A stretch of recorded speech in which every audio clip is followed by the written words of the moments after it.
लेकिन पीटीआई का इस वक्त मानना ये है कि पाकिस्तान को एक अच्छी मईशत के बजाय एक आज़ाद अदलिया की ज़्यादा ज़रूरत है, तो इस वजह से सिविल डिसोबीडियंस ये पीटीआई काम का कर पॉइंट ऑफ सकती व्यू है। है।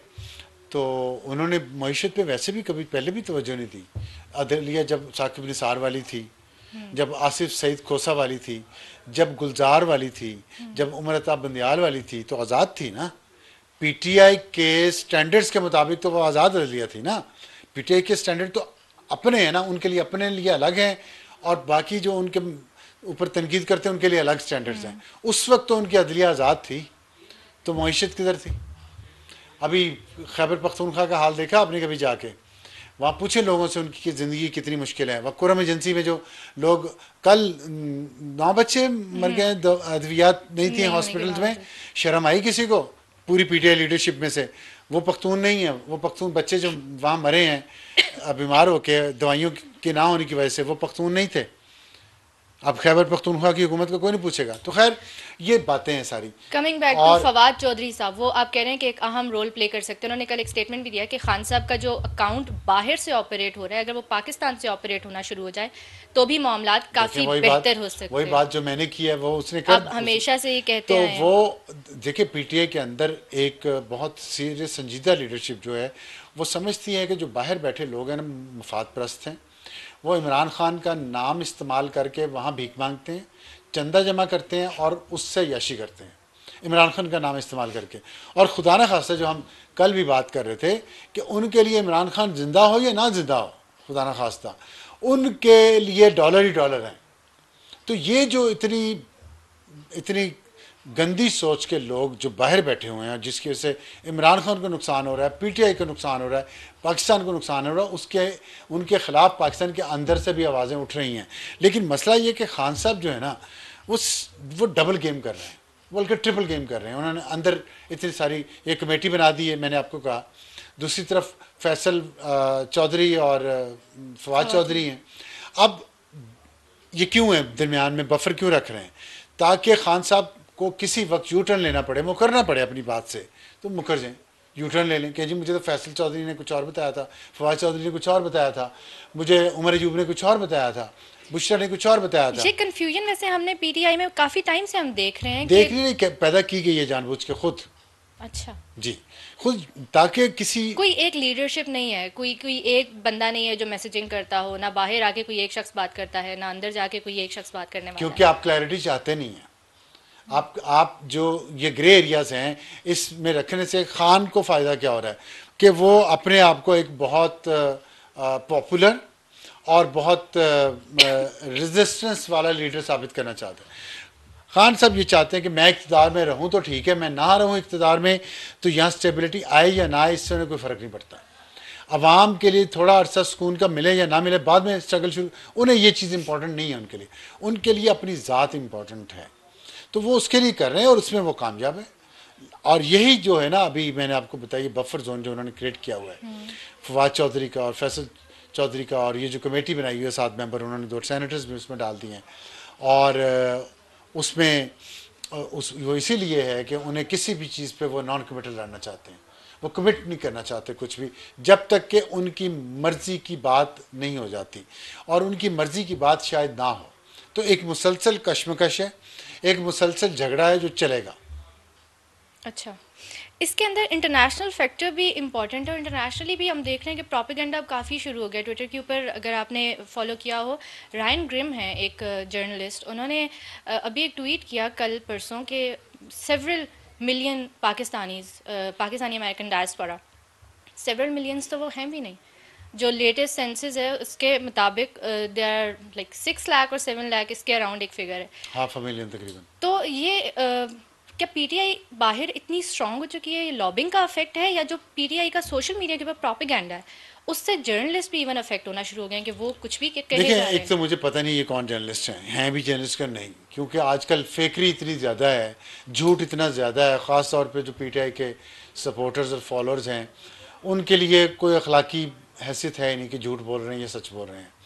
तो और कुछ तो ख्याल रख रहे हैं। देखिए, आपकी राय होना वो कुछ भी हो सकती है राय आपकी, लेकिन अब फैक्ट्स को, एक्यूरेसी को जब आप कॉम्प्रोमाइज़ कर जाते हैं ना, तो प्रॉब्लम वहाँ पे है। और ये मुझे नहीं पता ये जर्नलिस्ट हैं भी, ये नहीं है, और कहाँ पे हैं जो नाम से आप बता रही हैं कि वेस्टर्न लग रहे हैं, और अगर उन्हें बेसिक रिसर्च का ही नहीं पता, कि आपको ये नहीं पता पाकिस्तानियों की तादाद कितनी है अमेरिका में, और आप मिलियंस कह दें, और उस पर वो रिचर्ड ग्रैनल की भी आप बात करिए, तो ये ज़ाहिर है प्रोपेगेंडा है, लॉबिंग की वजह से भी है। एक तो रीज़न है लॉबिंग, आप रीज़न नंबर डाउन कर लेते हैं ना। एक तो लॉबिंग की वजह से बहुत सारे न्यूज़ ऑर्गेनाइजेशन जो हैं उनको अप्रोच किया गया है, उनको फंडिंग होती है, इंडिविजुअल जर्नलिस्ट की, लेजिस्लेटर्स की फंडिंग होती है। फिर यह है कि कुछ वेबसाइट फेक बनाई गई हैं इसी काम के लिए, बहुत सारी। फिर यह है कि एक कल्ट है, उस कल्ट की फॉलोइंग है, अंधाधुंध जो चल रहे हैं कि हमने खान के लिए काम करना है, झूठ हो या सच हो, वी डोंट केयर। वो कहते हैं ना कि खान ही तो पाकिस्तान नहीं, ये कहा है ना, इसका क्या मतलब है कि पाकिस्तान रहे ना रहे, खान रहे। अवाम तबाह हो जाती है, इकॉनमी ठीक नहीं होती, नो प्रॉब्लम, खान रहे। फिर एक और फैक्टर भी है, वो फैक्टर ये है कि कुछ लोगों की रोज़ी लगी हुई है इस बात पे कि पाकिस्तान में फसाद बरपा रहे, और जिसमें बाहर बैठे हुए लोग, वो ख़ास तौर पे जो डिजिटल मीडिया के ज़रिए कमाई कर रहे हैं, सिर्फ यूट्यूब पे हैं या ट्विटर पे हैं या फेसबुक पे हैं या इंस्टा पे, जहाँ भी हैं, और उनका कारोबार, उनके घर का चूल्हा चलता झूठ पे है, तो झूठ फैलाए जा रहे हैं। और एक और फैक्टर है, वो ये कि हो सकता है एक कॉन्स्पिरेसी थियरीज होती हैं कि कौन है, कोई पीछे और ताकत है बड़ी बैरून मुल्क जो पाकिस्तानी नहीं है। वो ताकतें चाहती हैं कि पाकिस्तान में स्टेबिलिटी ना आए, तो वो नहीं चाहती कि कोई भी साइड जो है, चाहे वो इस्टेब्लिशमेंट की साइड है चाहे खान की साइड है, उनमें से कोई साइड बिल्कुल मुकम्मल तौर पे शिकस्त खा जाए। अच्छा। ये नहीं चाहते, क्योंकि अगर एक शिकस्त खा गया तो एक विनर होगा, तो ऑब्वियसली। स्टेबिलिटी आ जाएगी। ये नहीं चाहते, किसी को गिरने नहीं दे रहे, कहते किसी भी पहलवान को वो गिरने नहीं देना चाह रहे। तो इसमें ज़ाहिर है जियो पोलिटिकल सिचुएशंस जो हैं। आपने बात की है कि बाहर बैठे लोग हैं जो प्रोपेगेंडा फैला रहे हैं, हमारा एक्स काफ़ी टाइम से बंद किया हुआ है हमारी गवर्नमेंट ने, तो ऐसे लोगों के खिलाफ ये क्या कुछ नहीं कर सकते? हमें तो परेशान कर देते हैं, हमें तंग कर देते हैं, हमारा एक्स ले लेते हैं। कौन, हुकूमत? हुकूमत की बात करिए तो इनके खिलाफ कार्रवाई नहीं हो सकती जो बाहर बैठ के पाकिस्तान के अंदर पाकिस्तान को डिस्टेबलाइज कर रहे हैं और आज आके मलबा फिर हम पे करता है? देखिए वो हो सकता है, मुश्किल तो नहीं है। तो होता क्यों नहीं? इसलिए नहीं होता कि नीयत नहीं है। नीयत एक तो आप में उतना खुलूस नहीं है जितना खुलूस इस अब काम जैसे के लिए रायन चाहिए। ग्रिम की अगर बात करें तो ये काफ़ी इनकी जो स्टोरीज होती हैं ये एंटी एस्टेब्लिशमेंट स्टोरीज काफ़ी रही हैं इनकी। तो मेरे जैसा बंदा भी पढ़ के कहता है कि यार हो सकता है इसके अंदर कोई, इसका क्या हमारी इस्टेब्लिशमेंट से ताल्लुक है? हमारी एस्टेब्लिशमेंट मैं नहीं, अगर ओवरऑल मैं अगर ओवरऑल एंटी अगर अमेरिका की एस्टेब्लिशमेंट इन पॉलिटिक्स, जो आपके अच्छा, ये अमेरिका की इस्टेब्लिशमेंट के खिलाफ है। ओवरऑल दैट्स अ एक न्यूज़ टू मी। उनका वो रहा है स्टैंड, उनकी स्टोरीज पढ़ के तो एक तासुर उससे यही मिलता ये है। जिस तरह की उनकी इन्फॉर्मेशन आपने बताई है आज, हाँ। कि 7 लाख पाकिस्तानियों को सेवरल मिलियंस बना दिया है, इससे तो नज़र आ रहा है कि कितनी की उनकी जर्नलिज्म है और Accuracy तो कितनी नहीं की है। एक्यूरेसी है उनके पास। तो लेकिन पढ़ के तो फिर आप मैं भी अगर देखूं तो शायद अगर मुझे ना पता हो कि असल में कितनी तादाद है तो मैं भी सेवरल मिलियंस पे यकीन कर लूं, बिकॉज उनकी स्टोरीज इस तरीके की होती हैं, क्रेडिबल होती हैं। तो क्रेडिबल फिर नहीं होती उसको, अब नहीं होती, आपको जाहिर है आपको आज पता चल गया गुमराह ना। किया जाता है अल्फाज हाँ। की हेरा फेरी से, ये कहे ना। तो इन जैसों के खिलाफ फिर गवर्नमेंट क्यों नहीं कुछ करती? वही बता रहा था आपको कि एक तो कमिटमेंट की कमी है। कुछ चीज़ें होती हैं वो लॉन्ग टर्म होती हैं, कुछ मिड टर्म होती हैं, कुछ शॉर्ट टर्म होती हैं। इनके पास सिर्फ शॉर्ट टर्म सॉल्यूशन है कि पाकिस्तान में चीज़ बंद कर दो, कि पाकिस्तानी ना देखें, पाकिस्तानी ना सुने। कुछ पूरी दुनिया देख रही है, सुन रही है, कोई मसला नहीं है, बस पाकिस्तानी ना। आसान है ना यहाँ पे टूटी बंद कर देना अपनी कौम के ऊपर। वहाँ आपको एक स्ट्रेटजी बनानी पड़ेगी, आपको एक सोशल मीडिया पे अपनी प्रेजेंस रखनी पड़ेगी, वहाँ के कवानीन को जाके वहाँ के कवानीन को इन्वोक करना पड़ेगा उन लोगों के खिलाफ। नहीं करना चाहते, आसान हल है, यहाँ आप ट्विटर बंद कर दो पूरी कौम को। अच्छा, आज मैं देख रहा था कि जो मिनिस्टर हैं IT के, उनके सिर्फ 2% पाकिस्तान में ट्विटर के जो हैं यूज़र्स हैं। तो बंदा पूछे अगर आप 2%, और असल वो कह रही हैं कि असल फ्रीडम ऑफ एक्सप्रेशन तो टिकटॉक पे और फेसबुक पे है, वो खुली है। अब ये इतनी एक अजीब बात उन्होंने की है कि मैं सोचता हूँ मैं इस पर क्या कहूँ उनको, कि उन्हें बुनियादी चीज़ों का ही नहीं पता कि दुनिया में जो सबसे बड़ा न्यूज़ का सोर्स है इस वक्त वो ट्विटर है, चाहे वो 2% हो। पाकिस्तान में न्यूज़ का सोर्स टिकटॉक और फेसबुक नहीं है। और एक तो न्यूज डिस्कोर्स। जो फ्रीडम ऑफ एक्सप्रेशन का डायरेक्ट ताल्लुक न्यूज और एक्सेस टू इंफॉर्मेशन से है, उन्हें ये कौन समझाए? तो न्यूज़ यहाँ से लेते हैं लोग, फिर वो आगे फैलती है फेसबुक पे यस। या टिकटॉक पे, उसको जो बनाते हैं। तो 2% लोग जो हैं, आप उनसे इतना डर गए हैं यस। कि आप वो जो टिकटॉक पर जाके देखे तो उसे कितना इन्फ्लुएंस उनके पास बेसिक डेटा ही नहीं है।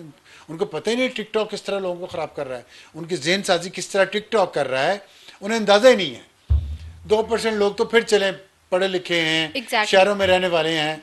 ये जो लोएस्ट डिनोमिनेटर है ना, जो सबसे बड़ा होता है, जो नीचे बेस है बहुत ये वसी होती है, एक्सपैंडेड होती है, ये वाइड होती है, और इसमें आबादी का सबसे बड़ा हिस्सा इसी में होता है, लोएस्ट डिनोमिनेटर जो होता है। ये बेसिक चीज़ नहीं उन्हें पता, और उसको कैटर करता है टिकटॉक। फिर क्या क्या वो एक्सपेक्ट वहां पे करेंगे जा रहा है उनसे? मैसेज, वो करोड़ों लोग हैं उसमें। ट्विटर में तो चले कितने 2% कितना बनता है 25 करोड़ का, फॉर 25 लाख बनता है। हाँ। तो लोएस्ट डिनोमिनेटर 10 करोड़ हो सकता है, टिकटॉक देख रहे हो, और उन 10 करोड़ तक वो मैसेज पहुंच रहा हो, 10 करोड़ का वो दिमाग खराब कर रहा हो। तो अजीब ही इनका वो, ये देखिए मैंने आपको बताया कि एक कमिटमेंट ही नहीं है अंदर, खलूस ही नहीं है। तो आप उसको एड्रेस कैसे करेंगे? यही है ना, आपके ट्विटर बंद कर दो। ट्विटर बंद तो फिर भी नहीं हुआ। जिन्होंने बोलना है, जिन्होंने बकवास करनी है, जिन्होंने झूठ बोलना है, वो तो बोले जा रहे हैं, आज भी बोले जा रहे हैं, बाहर बैठ के, यहाँ बैठे भी बोल रहे हैं, और उनको प्रोटेक्शन भी यहीं से है, क्योंकि खुद बनाए हुए हैं सासे हैं। आखिर में अयाज सादिक साहब वो भी कुछ किरदार अदा कर रहे हैं। उन्हें भी कहा गया है कि स्पीकर जो हैं वो रोल प्ले करें मुज़ाकरात में, और उन्होंने भी कहा है कि मेरे घर के दरवाजे और मेरे चैम्बर के दरवाजे जो है वो खुले हैं, अपोजिशन के लिए भी और गवर्नमेंट के लिए भी। आप समझ रहे हैं कि ये कोई Fawad Chaudhry type role play करेंगे गवर्नमेंट की नहीं, साइड से? फवाद चौधरी टाइप रोल नहीं प्ले करेंगे, वो अलग ट्रैक है। और उसकी वजह यह है कि पीटीआई और खान साहब किसी भी बात पे कमिटमेंट नहीं देना चाहते, नॉन कमिटल रहना चाहते हैं, और ताकि उन पे जिम्मेदारी ना आए, कोई माहिदा कर लें, डील कर लें, किसी भी वक्त किसी पे भी डाल देंगे। वो हो सकता है स्पीकर पे डाल दें बाद में। तो अपने ऊपर जब जिम्मेदारी नहीं लेनी होती ना, जब देखें वो कहते हैं ना मैं फेस टू फेस बात करना चाहता, आपका किसी से झगड़ा हो, आप कहते हैं मैं फेस टू फेस बात करना चाहता हूँ, ये चाहती हूँ, तो क्या मतलब होता है उसका कि भाई फेस टू फेस मैं भी जिम्मेदारी लूंगी, आप भी जिम्मेदारी लें। लेकिन यहाँ पे अगर मैं किसी बंदे को नॉमिनेट कर दूं, आप भी किसी को नॉमिनेट कर दें कि मुज़ाकरात हमारे दरमियान हो रहे हैं, तो वो जब मैंने मुकरना होगा, भागना होगा, मैं कहूँगा मुझे उस बंदे ने बात ही गलत बताई थी, तो I can get away from that agreement. Escape होएगा एक। स्केप रूट होता है मेरे पास। तो यही काम पीटीआई कर रही है। पीटीआई नहीं इस बात पे पुरखलूस के मुज़ाकरात करें, मुफाहमत करें, और कोई ऐसा तासुर जाए लोगों में कि डील हो गई है और अब मामला चल पड़े हैं और थोड़ा सा मुल्क में स्टेबिलिटी आएगी। मुल्क में स्टेबिलिटी आ गई लॉन्ग टर्म, तो इस पीटीआई की सियासत को नुकसान पहुंचेगा। पीटीआई कहती है मेरी सियासत को नुकसान ना पहुंचे, अवाम को या मुल्क को पहुंचता है तो पहुंच जाए। ये सादा सा फॉर्मूला है, और तो ये ऐसे ही यानी चलता रहेगा ये चलता रहेगा, क्योंकि गवर्नमेंट। अभी चलता रहेगा। हाँ जाहिर है जो जिस तरह की डिमांड्स हैं वो लग तो नहीं रहा कि पूरी होंगी, क्योंकि और अगर अभी पूरी हो एक सौ जाए नब्बे तो। मिलियन पाउंड केस का जो फैसला आना है, उसमें उस वक्त तक तो मुझे हुकूमत के या इस्टेब्लिशमेंट की तरफ से बहुत कुछ ऑलिव ब्रांच नज़र नहीं आती। उसके फैसले के बाद पता चलेगा कि क्या है उनके पास।